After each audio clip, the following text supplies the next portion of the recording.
ایک آ رہی تھی سامنے کہ اب سیکنڈ لہر آ رہی ہے. مطلب یہ نہیں ہے کہ اچانک جو ہے ایک ہفتے پہلے جو ہے یہ دوسری لہر آ گئی. خاص طور پہ NOCC کو جو پتا تھا کہ یہ چیزیں آ رہی ہیں. اس کا اظہار جو ہے کل اسد عمر صاحب نے بھی اپنی ایک پریس کانفرنس میں کہی تھی. لیکن تو اب یہ بات آتی ہے کہ جب ان کو یہ پتا تھا کہ یہ چیز ہونے جا رہی ہے تو اس سے پہلے جو ہے کم از کم ان کو اپنا کوئی لائحہ کرنا چاہیے تھا. وہ اسی بات پہ یہ ساری اسی بات پہ وہ کرتے پھر رہے تھے کہ جو ہم نے بہت زیادہ کامیابی حاصل کی. ایک تو یہ بات تھی. دوسری بات یہ ہے کہ اس دوران میں ایک سب سے بنیادی شروع سے خراب رہی حکومت کی کورونا کے مسئلے میں خاص طور پہ. دیکھیں ایک لیڈرشپ پرووائڈ کرنے والی بات تھی. شروع سے جو ہے کہ اختلافات رہے تھے. PTI کی حکومت جو ہے کوشش جب سندھ گورنمنٹ نے کچھ ایسے جو کیے تھے انہوں نے جو ایک حد تک جو ایکشن لیے تھے اس کی مخالفت وہ کراچی میں کرتے رہے. تو ایک یہ اس میں پھر یہ لوگوں کی جو نظر آتی ہے کہ ہر شخص جو ہے وہ اپنے اپنے پوائنٹس کو ضرور کر رہا ہے لیکن ذمہ داری کوئی بھی ثبوت نہیں دے رہا. اب اسی کل کی بات دیکھ لیں, آج کی بات دیکھ لیں کہ NOCC کے فیصلے کے مطابق کراچی میں دکانوں کی جو ہے وہ کہا گیا ہے کہ وہ مارکیٹیں جو ہے بند کر دیں 6 بجے. وہاں پہ سب سے پہلی پریس کانفرنس جو ہے وہ PTI نے کر دی. تو اب یہ پھر کس طرح سے ذمہ داری طور پہ جو ہے وہ لے سکتے ہیں کہ بھئی کس کی غلطی ہے کس کی نہیں ہے, کیا اپوزیشن پہ ساری باتیں لاتے ہیں. Very interesting. میرے ساتھ رہیے ذرا. ارشاد احمد عارف صاحب کچھ میرے کیا آتے ہیں. ارشاد صاحب ایک تو بات یہ ہے کہ حکومت کو خود دیر لگی سمجھتے ہوئے کہ سیکنڈ ویو کورونا کی کتنی بری طرح سے ہٹ کرے گی. اب چونکہ حکومت کو سمجھ آ گئی ہے, اب اپوزیشن کے لیے ایک بڑا جینوئن چیلنج ہے, وہ یہ ہے کہ وہ اپنے تھی انہوں نے ایک بہت بڑی موومنٹ کھڑی کر لی تھی. وہ سمجھ رہے تھے کہ اس کا بڑا پریشر پڑ رہا ہے, میڈیا ان کو کور کر رہا ہے, ان کو بیانات بازی کرنے کا موقع مل رہا ہے. انہوں نے پہلے دسمبر کا کہہ دیا, اب انہوں نے جنوری کہنا شروع کر دیا. اب آل آف سڈنلی ایک ہیلتھ گراؤنڈز کے اوپر پینڈیمک کی وجہ سے ایسی صورتحال پیدا ہو گئی ہے کہ اپوزیشن کو اب سمجھ نہیں آ رہی کہ اس پہ کیا کریں, مطلب کس طرح سے رد عمل کریں, کس طرح سے اس کو کال آف کریں گے تو سارا مومنٹم ان کا ٹوٹتا ہے. اپوزیشن ایک کنفیوژن کا شکار ہو گئی ہے, ایک مسئلے میں پڑ گئی. دیکھیں یہ کنفیوژن اس لیے ہے کہ ضد اور ہٹ دھرمی کا مظاہرہ ہو رہا ہے. اگر معقولیت سے سوچا جائے, اگر عوام کے نقطہ نظر سے سوچا جائے, پاکستان کے نقطہ نظر سے سوچا جائے تو بڑی آسانی ہے ایک اپوزیشن کو. اللہ تعالیٰ نے ایک موقع عطا کیا ہے کہ چونکہ ان کے جلسے تو کوئی خاص کامیاب نہیں ہوئے, تحریک کی کامیابی پہلے دن سے مشکوک ہے. سب کو پتہ ہے کہ اس طرح کے جلسے جلوسوں سے نہ حکومت ختم کی جا سکتی ہے, نہ ہی آپ جو جناب نواز شریف صاحب استعفے مانگ رہے ہیں, 2 لوگوں سے جواب مانگ رہے ہیں, اس طرح سے جواب لیے جا سکتے ہیں. تو یہ تو قدرت نے موقع فراہم کیا ہے کہ جناب ہم یہ جلسے جلوس اس لیے ختم کر رہے ہیں یا ملتوی کر رہے ہیں کہ عوام کی صحت کا مسئلہ ہے, ہمارے کارکنوں کی صحت کا مسئلہ ہے, پاکستان کے وسیع تر مفاد میں ہم یہ فیصلہ کر رہے ہیں. یہ آسان ہے ان کے لیے, لیکن چونکہ ہمارے یہاں معقولیت سے فیصلے نہیں ہوتے, ضد اور ہٹ دھرمی کی بنیاد پر ہوتے ہیں اور ایک دوسرے کو زج کرنے کے لیے فیصلے ہوتے ہیں کہ جو حکومت کر رہی ہے اپوزیشن نے اس کی مخالفت کرنی ہے, جو اپوزیشن کر رہی ہے حکومت نے اس کی مخالفت کرنی ہے. تو اس بنیاد پر انہیں فیصلہ کرنے میں مشکل پیش آ رہی ہے. لیکن الٹیمیٹ رزلٹ کیا ہوگا؟ اب بلاول صاحب فیصلہ تو ان کو کرنا ہی پڑے گا, فیصلہ تو کرنا پڑے گا, لیکن فیصلہ یہ اس وقت کریں گے جب یہ مجبور ہو جائیں گے. اور بلاول بیمار ہو گئے ہیں, بلاول صاحب بیمار ہیں, اور ایک اینکر نامور اینکر نے ٹویٹ کیا ہے کہ ان کی حالت جو ہے کوئی اتنی اچھی نہیں ہے, شاید وہ اپنی سسٹر کی جو منگنی ہے اس کی تقریب میں بھی شریک نہ ہو سکیں. یہ میں ٹویٹ پڑھ رہا تھا. تو اگر ایسی صورتحال, بلکہ اس پہ آپ کا بھی ٹویٹ میں نے دیکھا ہے. مجھے ذرا جی میں عرض کر رہا ہوں کہ اب اس وقت چاہیے, اس وقت چاہیے یہ کہ اپوزیشن کو ایک اجلاس نئے سرے سے بلا کے یہ فیصلہ کر لینا چاہیے اور ضد نہیں کرنی چاہیے. کیونکہ ہو یہ رہا ہے کہ اب قانون حکومت کوشش کر رہی ہے کہ یہ ریلیاں نہ ہوں. اب ملتان میں آج ریلی نکال لی گئی, یعنی آپ اپنے آپ کو بھی مشکل میں ڈال رہے ہیں, حکومت کو بھی مشکل میں ڈال رہے ہیں, اور قانون کی بھی وائلیشن کر رہے ہیں. تو میرا خیال ہے انہیں جلد فیصلہ کر لینا چاہیے. اس میں کسی کی کوئی فتح شکست کا ایشو نہیں ہے, یہ عوام کی صحت کا مسئلہ ہے, تو اس پر کم از کم سیاست نہیں ہونی چاہیے. ٹھیک. زاہد صاحب, یہ مومنٹ اگر ہم اس کو یہ کہیں کہ یہ دسمبر 2014 کی طرح کی ایک سچویشن ڈیولپ کر گئی ہے, جب عمران خان صاحب کے پاس لوگ 400 بھی نہیں ہوتے تھے دن میں, لیکن وہ ایک ضد پہ تھے کہ میں کنٹینر سے نہیں اتروں گا, دھرنا ختم نہیں کروں گا. دسمبر 2016 میں پھر جب آرمی پبلک اسکول کا واقعہ ہوا تو عمران خان صاحب کو ایک موقع بھی مل گیا وہاں پہ، مطلب بغیر ان کی کوئی کنڈیشنز اس وقت مانی نہیں تھی حکومت نے، لیکن ان کو وہاں سے بلا مشروط طور پر اپنے دھرنے کو ختم کرنے کا ایک ان کو ایکسکیوز ملا، اور جو وہ مزید کراچی لاک ڈاؤن اور پورا ملک لاک ڈاؤن کرنے کی بات کر رہے تھے 18 دسمبر کو، اس کو انہوں نے کال آف بھی کیا. تو اب اپوزیشن کو بھی ایک ایکسکیوز ہے ان کے پاس، اگر وہ ایک براڈ جنرل میٹنگ کریں، اگر بلاول بھٹو بھی کووڈ کی زد میں ہیں اور لوگ بھی بیمار ہو رہے ہیں، تو اپوزیشن کے پاس اب ایک طریقہ ہے اس میں سے نکلنے کا، کہ جلد سے بھی شاید کسی خاطر خواہ ڈائریکشن میں نہیں جا رہے، تو اس میں سے نکلنے کا، وڈرا کرنے کا ایک طریقہ ہے. آپ سمجھتے ہیں کہ جلدی اپوزیشن یہ فیصلہ کر ہی لے گی اگلے 3-4-5 دن میں؟ دیکھیں یہ وہی اس کو موازنہ نہیں کر سکتے ہیں. دیکھیں جب انہوں نے کال آف کی تھی تحریک پی ٹی آئی نے، تو اس وقت ان کو 4 مہینے ہو چکے تھے تحریک کو چلاتے ہوئے. 4 مہینے بہت بڑی بات ہوتی ہے. اس میں جو ہے وہ دھرنا یہاں پہ تھا اور صاف لگ رہا تھا کہ چیزیں آگے نہیں بڑھ رہی ہیں. یہاں پہ صورتحال یہ اس سے تھوڑی سی مختلف ہے. یہ بات صحیح ہے کہ جو ہے وہ یعنی یہ جو اس وقت جو حالات بدل گئے ہیں بالکل پچھلے 1-1.5 ہفتے سے جو کورونا کی وبا پھیلی ہے، اس سے جو ہے خود ان کو 1.25 مہینہ ہو گیا ہے جلسے کرتے ہوئے، تقریباً ان کو 1.25 سے 1.5 ماہ ہو گیا ہے جلسے کرتے ہوئے. یہ جو جلسے ہیں چونکہ اکتوبر کے شروع میں شروع ہوئے تھے، تو اب تقریباً اس کو 1.5 ماہ ہو گیا. دھرنا نہیں دیا ہے، مختلف شہروں میں جا رہے ہیں، اس سے فرق پڑتا ہے. خیر، لیکن مسئلہ اصل یہ آتا ہے کہ اب حالات بہت تبدیل ہو گئے، اور اس میں یہ ہوتی ہے کہ جب یہ یعنی بجائے اس کے پیچھے ہٹنے آگے بڑھنے کی، سب سے بڑا جو اس وقت مسئلہ یہ آ رہا ہے کہ عوام کا ہے. آپ لوگوں کی زندگی خطرے میں ڈال رہے ہیں. ٹھیک ہے، مطلب آپ کا اگر مومنٹم بن بھی گیا ہے تو بھی آپ کو یہ چیز ختم کرنی چاہیے. اور اس وقت جلسے جلوس کر کے آپ اپنے آپ کو تو بچا لیتے ہیں، کیونکہ جو لوگ بھی جو ڈائس پہ بیٹھے ہوتے ہیں، اسٹیج پہ بیٹھے ہوتے ہیں، وہ تھوڑی سی احتیاط کر رہے ہوتے ہیں. لیکن کبھی یہ لوگ نہیں سوچتے ہیں کہ وہ جو اتنے ہزاروں کی تعداد میں جن کو لے کے آیا جاتا ہے، ان کی کیا حالت ہوگی. اور اس سے بڑا جس کو کہتے ہیں ایک سپر اسپریڈر، وہ ایک سپر اسپریڈر کا کام کرتی ہے، جو ابھی اگر ہمیں نظر بھی نہیں آ رہی تو پچھلے اگلے 1-2 ہفتے میں ذرا دیکھیے گا کہ ایک وبا کتنی تیزی پھیلتی ہے، خاص طور پہ ان اجتماعات سے. تو یہ بات تو ہے کہ بھئی اس کو چھوڑ دیں کہ ان کی تحریک کامیاب ہوئی ہے نہیں کامیاب ہوئی ہے، یا اس کو ان کو پیچھے ہٹنا ہے. اصل مسئلہ یہ آتا ہے کہ اس وقت ایک ایسا ایک مسئلہ آ رہا ہے، صحت کا مسئلہ آ رہا ہے. لیکن آپ کو لگتا ہے کہ ان کی تحریک کامیاب ہو رہی تھی؟ آپ کو زاہد صاحب کیا لگتا ہے، آپ کا کیا انالیسس ہے کہ جو جلسے تھے وہ کامیاب ہو رہے تھے، کسی ڈائریکشن میں جا رہے تھے؟ تحریک اگر کامیاب بھی ہو رہی ہوتی، فرض کیجیے، یا ناکام ہو رہی ہوتی تھی، اس سے ہٹ کے اصل بات یہ ہوتی ہے کہ یہ جو اس وقت جو صورتحال ہے، کیا کسی قسم کی تحریک کے متحمل ہو سکتی ہے؟ یہ اصل سوال تو یہ بن کے آتا ہے، نہیں ہو سکتی ہے. اور مسئلہ یہ آتا ہے کہ اگر آپ چلا بھی لیتے ہیں تو اس کے اثرات جو ہیں بہت اچھے نہیں پڑتے ہیں. اس وقت لوگ جو ہے آ تو جاتے ہیں جلسوں میں، کیونکہ یہاں پہ ہماری ایک وہ پڑ گئی ہے کہ لوگوں کو بھی شاید احساس نہیں ہوتا ہے کہ اس کے خطرات کتنے ہیں. کیپچرڈ کانسٹیچوئنسی، یہ ساری سیاسی ہمارے جو سیاسی لیڈران پہ اس کے جو ہے وہ ذمہ داری ہوگی ان تمام چیزوں کی. تو میں تو اس سے ہٹ کے بات کر رہا ہوں کہ یہ الگ چیز ہے کہ تحریک کتنی کامیاب ہوئی ہے نہیں کامیاب ہوئی، وہ تو ایک الگ بحث ہوتی ہے. لیکن فیصلہ اب ان کو کرنا ہی پڑے گا، یعنی پولیٹیکل کنسیڈریشن اپنی جگہ، لیکن اب بیسیکلی آپ سمجھتے ہیں کہ اپوزیشن کو کچھ نہ کچھ فیصلہ کرنا پڑے گا. ارشاد احمد عارف صاحب، ایک تھوڑا سا سوال مختلف یہ ہے کہ زاہد صاحب نے تو کہا کہ عمران خان یہاں دھرنا دے کے بیٹھے تھے. مجھے یاد آ رہا ہے کہ عمران خان کی ایک اسٹریٹجی یہ بھی تھی کہ ایک جلسہ جا کے فیصل آباد میں کر لیا، ایک لاہور میں کر لیا، ایک کراچی میں کر لیا، ایک پھر شہروں کا لاک ڈاؤن بھی کر دیا کچھ دیر کا. لیکن وہ ساری اسٹریٹجیز جو تھیں ان دی اینڈ وہ کوئی نواز شریف صاحب کی حکومت کو ڈسپلیس نہیں کر سکیں، کوئی میکینزم ایسا نہیں تھا. حالانکہ الزام یہ بھی تھا کہ اپوزیشن بھی اسٹیبلشمنٹ بھی ان کو سپورٹ کرتی ہے، اور اسٹیبلشمنٹ کی وجہ سے میڈیا کے بہت بڑے چینلز بھی ان کو 3-4 بہت اچھا سپورٹ کر رہے تھے، لوگ ان کے ساتھ بہت ملے ہوئے تھے، اربن پاپولیشن تھی. رزلٹ نہیں نکل سکا. لیکن اپوزیشن کو جو پی ڈی ایم ہے ان کو اربن میں اس طرح سپورٹ بھی نہیں ہے.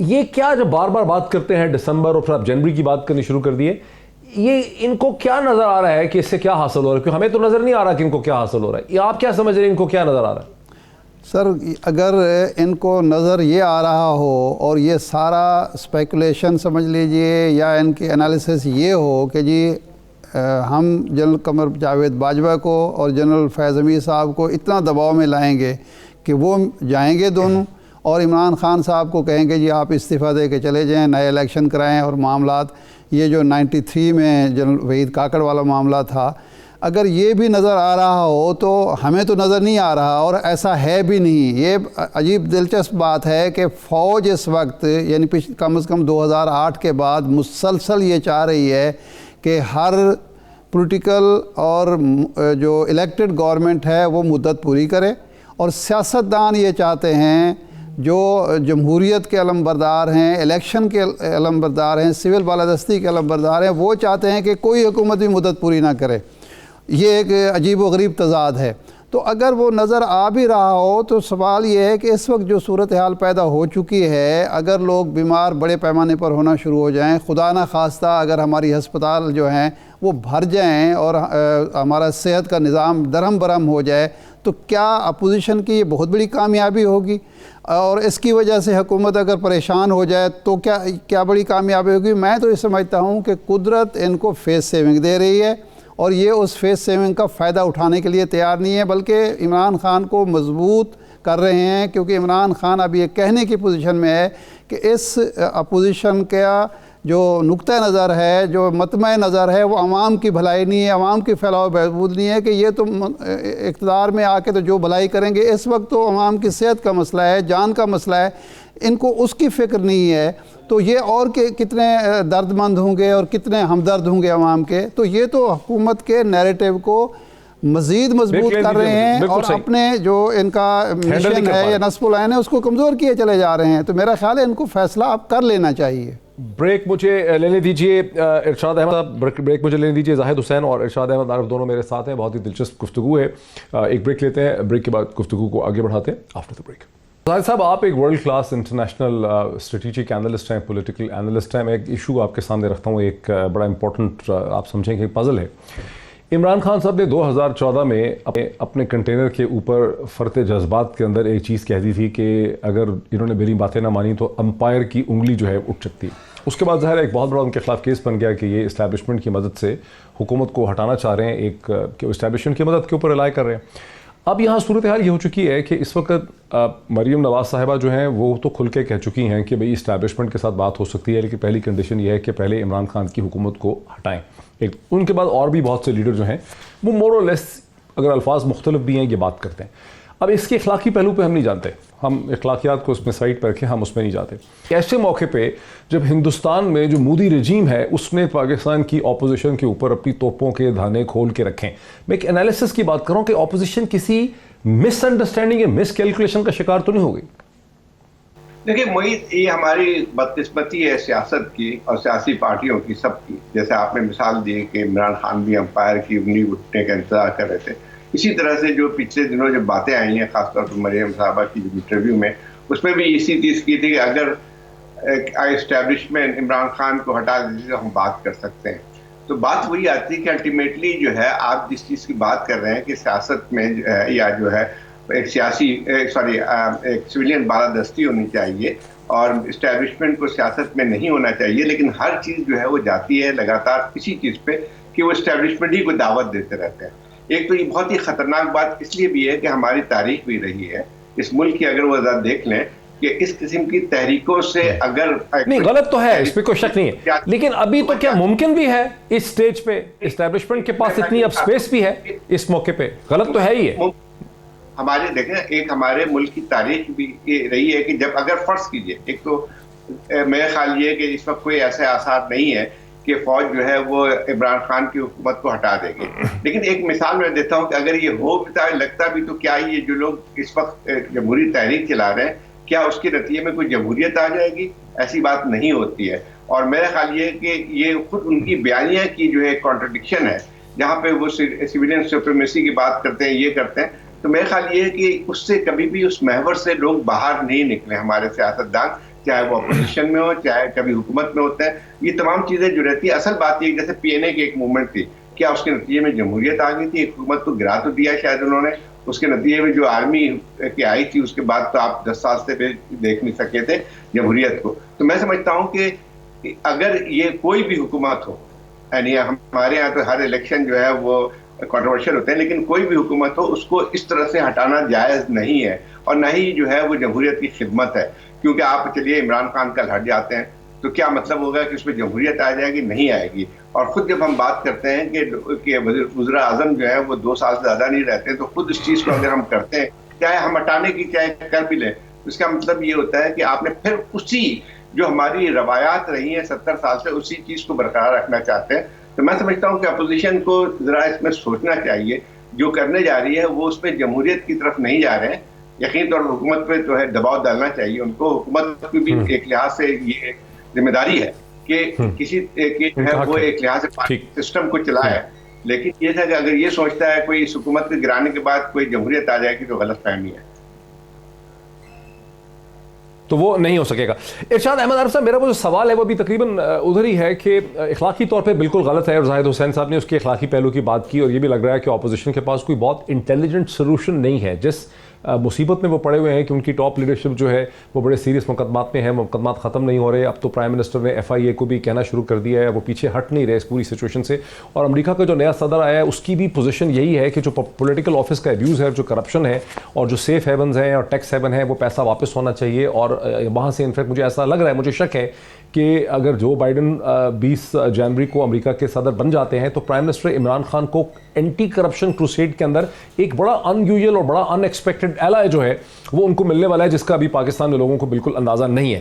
لیکن ارشاد عارف صاحب، جو ایک سیاسی حکمت عملی ہے، یہ وہ اس وقت پاکستان کی اسٹیبلشمنٹ ہے جس پہ پہلے اپوزیشن کی جماعتوں نے اپنی توپوں کے رخ کھولے، اور ان کی تائید میں ہندوستان کی اسٹیبلشمنٹ نے ایسی بہت سی چیزیں کی یا کروائیں، یا انہوں نے ایک ایسی ٹینشن رکھی جس سے ایسا لگ رہا ہے کہ وہ ایک طرح سے سپورٹ بھی کر رہے ہیں ان کو. تو ایک اسٹریٹجک مس کیلکولیشن ہوگی. تو یہ کیوں سوچ رہے ہیں کہ یہ اپوزیشن یہ اسٹیبلشمنٹ کو ایسے دباؤ میں لائیں گے؟ وہ تو ان کو تو دوسری طرف سے بھی دباؤ ہے ہندوستان کی طرف سے. یہ کیا وجہ ہے؟ یہ اتنی بڑی ان سے مسٹیک کیوں ہو گئی؟ ڈاکٹر صاحب، دو پہلو ہیں اس کے. نمبر 1 تو یہ ہے کہ یہ ہمارے ہاں جو انٹیلیجنشیا ہے، ہمارا جو تجزیہ کار ہے، صحافی ہے، کالمسٹ ہے، اینکر ہے، اس کو غلط فہمی سے نکلنا چاہیے کہ یہ اپوزیشن ہو یا ماضی کی اپوزیشن ہو، اس کا مطمع نظر اس ملک میں جمہوریت کا قیام اور دوام ہے. یہ اقتدار اور مفاد کی جنگ ہے، اور موجودہ 2 جماعتیں جو 6 بار 5 بار 7 بار اقتدار میں آ چکی ہیں، وہ ثابت کر چکی ہیں کہ انہیں بار بار اقتدار ملا. نہ انہوں نے انتخابی اصلاحات کی، نہ جمہوریت کو مضبوط کرنے کے لیے کوئی اور کام کیا، نہ انہوں نے اسٹیبلشمنٹ کو پیچھے دھکیلنے کے لیے کوئی کار نمایاں انجام دیا. صرف اور صرف اقتدار میں رہنے کے لیے سازشیں بھی کرتے رہے، لین دین بھی کرتے رہے، اور باقی کوششیں بھی کرتے رہے. ایک تو یہ غلط فہمی دور ہو جانی چاہیے. اب اگلا مرحلہ یہ ہے کہ اپوزیشن کی توقعات کیا ہیں. دیکھیں، اس وقت جو ٹرمپ کے آخری دور میں ہوا ہے، وہ اسرائیل جو تھا وہ اس خطے میں بھی اہمیت اختیار کر گیا کہ ٹرمپ کی خواہش تھی کہ عرب ممالک جو ہیں اور مسلمان ممالک جو ہیں اس کو تسلیم کر لیں موجودہ حالت میں، اور جو علاقوں پر وہ قبضہ کر چکا ہے وہ ویسے کے ویسے رہیں. اور سب سے زیادہ دباؤ جو تھا وہ سعودی عرب پر تھا، اور سعودی عرب کے جو 2 خاص قریبی ملک ہیں، UAE اور بحرین، نے جب تسلیم کیا تو یہ صاف نظر آ رہا تھا کہ یہ سعودی عرب کی مرضی کے بغیر نہیں ہو رہا. تو اگلا دباؤ پاکستان پر آنا تھا. تو موجودہ اپوزیشن کی، اور خاص طور پر میاں نواز شریف صاحب کی انڈرسٹینڈنگ یہ نظر آتی ہے کہ سعودی عرب کے دباؤ کو برداشت کرنا ہماری اسٹیبلشمنٹ کے لیے ممکن نہیں ہے. باوجود حکومت تو شاید برداشت کرنے کے لیے تیار ہو، یا عمران خان تو ڈٹ جائیں، لیکن اپوزیشن جو اسٹیبلشمنٹ ہے وہ تیار نہیں ہے. اور جب ہم بھی دباؤ ڈالیں گے اور کہیں گے جی دوست ممالک کا ساتھ دینا چاہیے، دوست ممالک کا ساتھ دینا چاہیے، تو اس کے نتیجے میں پھر گنجائش ہمارے لیے بنے گی کہ پہلے بھی ہم امریکہ کو یہ یقین دہانیاں کراتے رہے، اور کچھ نہ کچھ ان کا مفاد جو تھا وہ ہم جو ہے وہ پورا کرتے رہے. تو اب بھی ہمیں اگر یہ موقع دیا جائے تو ہم یہ کام کر سکتے ہیں. اس پرسیپشن کے تحت اپوزیشن نے، اور خاص طور پر ریکگنائز کر لیں گے یہ PML والے، نہیں یہ کہا جا کریں گے نہیں، لیکن آپ کو معلوم ہے کہ ماضی میں کئی ایشوز پر یقین دہانیاں کرائی گئیں. بینظیر بھٹو نے تو یہ کہہ دیا تھا کہ جی یہ جو فاٹا اور یہ علاقے ہیں جہاں دہشت گرد موجود ہیں، ہم امریکہ کو اپنے سپاہی بھیجنے کی، فوجی بھیجنے کی اجازت بھی دے دیں گے. وہ دی یا نہیں دی بات کی بات ہے، لیکن ایک دفعہ کہہ دیا تھا آن ریکارڈ. 2 منٹ رہ گئے، مجھے ذرا اس میں کوئکلی زاہد صاحب کا پرسپیکٹو لینے دیجئے. زاہد صاحب، آپ تو ویسے بھی ایک انٹرنیشنلسٹ ہیں، مطلب ان دا سینس کہ آپ نے کتابیں بھی بہت لکھی ہیں ریجنل اور انٹرنیشنل ایشوز کے حوالے سے. یہ جو پریزیڈنٹ بائیڈن کو میں بڑا اسٹڈی کر رہا ہوں، مجھے تو نہیں لگ رہا کہ پریزیڈنٹ بائیڈن کی سعودی عرب سے کوئی بہت زیادہ کلوز کوآرڈینیشن ہو پائے گی، بیکاز وہ تو مطلب حالات ٹھیک نہیں لگ رہے. ڈیموکریٹک پارٹی اور جو بائیڈن کے آگے پیچھے جو سب لوگ ہیں وہ تو MBS کے بڑے خلاف ہیں, وہ تو ان کو جمال خشوگی کے قتل کے لیے بھی ذمہ دار ٹھہراتے ہیں, اور نہ ہی وہ اس طرح سے زائنسٹ لابی کے ساتھ الائنڈ ہیں جس طرح سے ٹرمپ کی ان کے اوپر ڈپینڈنس تھی. تو وہ دباؤ جو ہے پاکستان کے اوپر اسرائیل کی ریکگنیشن کا, مجھے تو لگتا ہے کہ وقتی طور پہ تو وہ پیچھے ہٹ جائے گا, وہ دباؤ تو بڑھے گا بھی نہیں. تو اپوزیشن کی جو کیلکولیشن مجھے لگ رہا ہے کہ کوئی ٹھیک نہیں بیٹھی, میرا خیال ہے سمجھ نہیں سکے صورتحال کو. میں اس کو اپوزیشن سے نہیں ملاتا ہوں, لیکن جو پہلے بات ہے آپ نے بائیڈن کی ہے, پہلے اس میں یہ تھا کہ دیکھیں ٹھیک ہے جو ٹرمپ کی جو طریقہ کار تھا وہ بہت ہی ایک انتہا پسندانہ ایک لحاظ سے تھے, اور اس میں جو ہے وہ اسرائیل کی پوری طرح جو ہے پیش پناہی کر رہے تھے, بلکہ ان کو انکریجمنٹ بھی دی تھی. لیکن یہ کہنا کہ بائیڈن کے آنے کے بعد سے جو ہے کوئی بہت زیادہ تبدیلی آئے گی مڈل ایسٹ پالیسی میں, مجھے نہیں لگتی ہے. اس کی وجہ یہ ہے دیکھیں اسرائیل کے ساتھ جو امریکہ کا تعلق ہے وہ ایک پیوٹ ہے امریکہ کی پوری پالیسی کی, فارن پالیسی کی, اور ڈیموکریٹک پارٹی جو ہے وہ اس کا ایک حصہ ہی بن کے آئی تھی. بلکہ دیکھا جائے دباؤ رہے گا کہ بھئی آپ ریکگنائز کر لیں, کیا بائیڈن کی ایڈمنسٹریشن بھی دباؤ ڈالے گی کہ ریکگنائز کریں؟ نہیں, کوئی دباؤ نہیں ڈال دیں گے, لیکن میں صرف اتنی بات کر رہا ہوں کہ جو اگر سعودی عربیہ اگر ان کو ریکگنائز کر لیتا ہے, یا جو تمام ممالک نے ریکگنائز کیا ہے, تو بائیڈن کے لیے اس میں بائیڈن اس کی تائید کریں گے, اس میں مخالفت نہیں ہوگی, کیونکہ اسرائیل کے ساتھ ان کی جو ہے جو بھی ایک لحاظ سے جو تلخیاں رہی تھی اس کے زمانے میں, اوباما کے زمانے میں, وہ طریقہ کار پہ رہی تھی. یہ ضرور ہے کہ بائیڈن اسرائیل پہ اس حد تک تو زور ڈالیں گے کہ وہ جو ہے. اچھا, میرا انفارچونیٹلی وقت ختم ہو گیا. زاہد صاحب میرا ہو گیا اس سیشن کا. زاہد حسین صاحب کا, ارشاد احمد عارف صاحب کا, دونوں کا بہت شکریہ. ناظرین, کنکلوژن ہم یہ کر سکتے ہیں کہ اپوزیشن ایک ایسے مخمصے کا اس وقت شکار ہو گئی ہے جس کا اینڈ رزلٹ مجھے یہی لگ رہا ہے کہ اگلے 3 یا 4 دنوں کے اندر اپوزیشن کو اپنی جو موومنٹ ہے جلسوں کی, اسے کال آف کرنا پڑے گا. بیکاز جو ڈائریکشن ہے اس وقت پاکستان کے اندر پینڈیمک کی, اور اس سے نتی میڈیا کے موڈ کی, پرائم منسٹر کی پوزیشن کی, گلوبل ٹرینڈ کی, ان سب چیزوں میں اپوزیشن کا جو کیس ہے وہ ٹھیک بیٹھ نہیں رہا. تو اب اپوزیشن کو اس کو کال آف کرنا ہی پڑے گا. شاید وہ اس وقت نہ سمجھ رہے ہوں, لیکن آپ دیکھیں گے کہ 72 گھنٹوں میں ان کے رویے میں آپ کو ایک تبدیلی نظر آئے گی. ابھی ایک بریک لیتے ہیں, بریک کے بعد پاکستان کی معیشت کے حوالے سے ایک نوٹڈ اکانومسٹ سے بات کرتے ہیں آفٹر دی بریک. ناظرین, ویلکم بیک. جیسا کہ وقفے سے پہلے میں نے کہا کہ پاکستان کی معیشت پہ بات کرتے ہیں کہ اس وقت پاکستان کی معیشت 2.5 برس کی حکومت کے بعد, اور جس کرائسس کا معیشت نے سامنا کرنا شروع کر دیا تھا 2017 میں ہی, وہ اب تقریباً 3 برس, 3.25 برس کے بعد وہ پاکستانی معیشت جو ہے وہ کہاں کھڑی ہے. کیونکہ ہم یہ دیکھتے ہیں کہ انٹرنیشنل میڈیا بھی کہتا ہے اور حکومت بھی کہتی ہے کہ پاکستان کی ایکسپورٹس جو ہیں وہ سٹیبلائز ہو رہی ہیں. روپیہ جو ہے باوجود اس کے کہ فلوٹ کر رہا ہے اگینسٹ دا ڈالر, لیکن اس میں تقریباً 10 روپے کی کمی ہوئی ہے. 168.68 سے وہ نیچے آ کے 150 یا 159 کے اوپر اسٹیبل ہوا ہوا ہے. اسی طرح پاکستان کا کرنٹ اکاؤنٹ ڈیفیسٹ یہ کہا جا رہا ہے کہ 70 برس میں پہلی دفعہ جو ہے وہ پازیٹیو میں ہوا ہے. مجھے اسٹوڈیوز میں جوائن کر رہے ہیں ڈاکٹر اشفاق حسن خان صاحب, پاکستان کے نوٹڈ اکانومسٹ ہیں, ڈین ہے national university of science and technology کے اندر سوشل سائنسز کے, اور اکنامک ایڈوائزر رہ چکے ہیں to ministry of finance and director general رہ چکے ہیں ڈیٹ آفس کے. ڈاکٹر صاحب, very warm welcome to this discussion. Doctor صاحب, اس وقت ہماری جو اکانومی ہے, جب گورنمنٹ ایکسپورٹس کو دیکھتے ہیں, کرنٹ اکاؤنٹ ڈیفیسٹ کو دیکھتے ہیں, امپورٹس کم ہیں, ڈالر کسی حد تک, روپی ڈالر اسٹیبلٹی ہمیں نظر آتی ہے, کیا پاکستان کی اکانومی بہتری کی طرف جا رہی ہے یا مزید خرابی کی طرف جا رہی ہے؟ نہیں, میں یہ تو بالکل نہیں کہوں گا کہ یہ خرابی کی طرف جا رہی ہے. نہیں, بالکل ہرگز نہیں. معیشت میں ایک مجھے اس وقت جو ہے ایک اسٹیبلٹی نظر آ رہی ہے. اچھا. دوسری چیز یہ ہے کہ پرائیویٹ سیکٹر کا کانفیڈنس ذرا بحال ہوا ہے, پرائیویٹ سیکٹر بھی ایکٹیو نظر آ رہا ہے, اور ریکوری کے پروسیس میں ہیں ہم ہیں. جو کووڈ کی وجہ سے ہم بہت نیچے آ گئے تھے, اب وہاں سے اٹھ رہے ہیں ہم اوپر کی طرف میں. اس میں سب سے جو اہم رول پلے کیا ہے اس پرائیویٹ سیکٹر کے کانفیڈنس کو بحال کرنے میں, اور گورنمنٹ کی جو پالیسیز ہے ایک پریڈکٹیبل بھی ہو گئی ہے کہ اب پرائیویٹ سیکٹر کو پتہ ہے کہ اس وقت گورنمنٹ کی کیا پالیسیز ہے اور آئندہ بھی شاید یہی رہے گی, تو ایک پریڈکٹیبلٹی ہے. And that is why they are taking decisions. وہ کیوں ہو رہی ہے؟ IMF کا پروگرام سسپینڈڈ ہے ہمارا. ٹھیک ہے. فروری 2020 سے. فروری سے ہوا سسپینڈ؟ فروری سے, ٹھیک ہے نا. اور یہ میں کہوں جون کے بعد سسپینڈ ہوا. نہیں, فروری 2020 سے سسپینڈ ہوا ہے. اور اس میں میں کہوں گا کہ کووڈ نے بڑا رول پلے کیا.